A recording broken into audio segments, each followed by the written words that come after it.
Installers have notoriously been behind the scenes. There might be people that don't even know who Mark Lowe is, don't even know who I am, don't even know who Brian Schmidt is, don't know who Mark Vakuda is. But that group of people have driven the fabrication level to where it's at today. You know, and then it's also kind of funny, it's like now we've got lasers and CNCs and all these big tools to assist us in builds. If you start tracing that back of how fabrication and building cars has evolved, that comes back to Mark Lowe, that comes back to Wayne Harris, that comes back to all these incredible innovators that all started at Rockford Fosgate.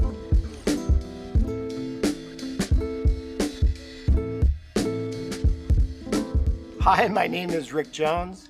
I am the zookeeper at Rockford Fosgate. I am the manager of the vehicle applications department. I get to build cool shit.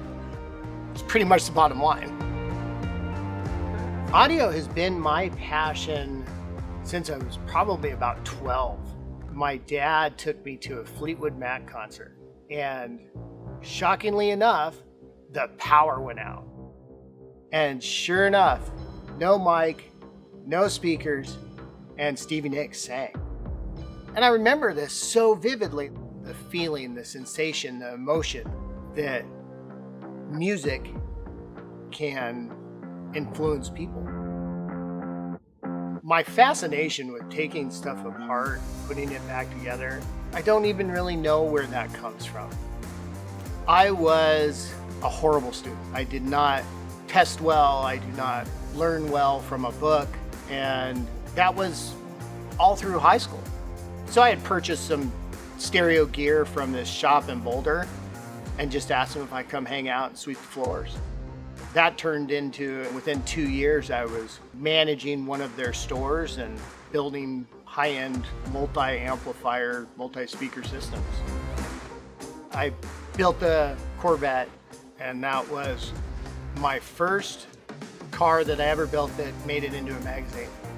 Qualified for the Iasca finals and met Tammy.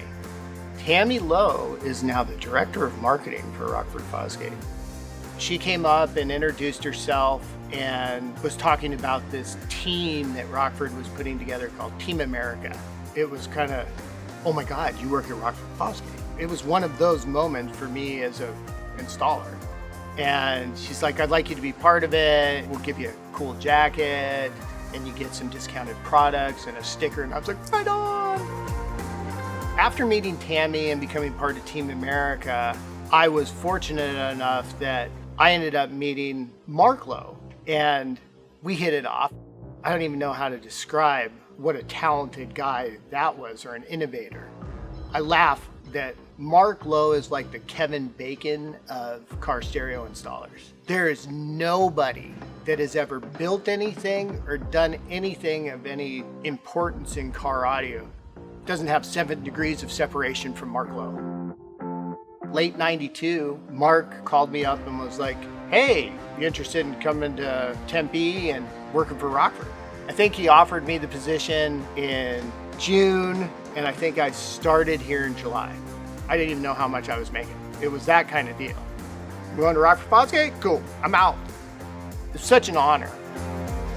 I left Rockford for some family reasons. I had to go, deal with some personal crap. It was devastating to leave the Rockford family at that point.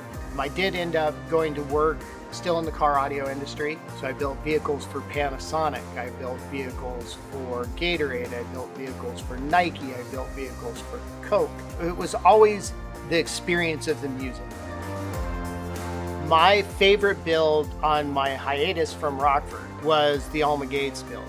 If you don't know who Alma Gates was, her vehicle was a 98 Ford Bronco, and it held the world record of the loudest vehicle for 3 or 4 years. It was 64 10-inch woofers, close to 55,000 watts of power, and it was, again, revolutionary in how SPL vehicles were built. And I believe the loudest that we ever recorded in competition was 172.6, really, really loud for the time. I was incredibly honored to be asked back to Rockford. It is. It's Rockford Fosgate. It's my heritage. It's my DNA. I've done a whole bunch of projects for a different bunch of people, but the bottom line is Rockford's always been home. Rockford got me to Arizona. Rockford built my passion. Rockford's brand has survived the ups and downs. Rockford drove me to do great things. And now to be back at Rockford and drive things forward for Rockford is just an incredible honor.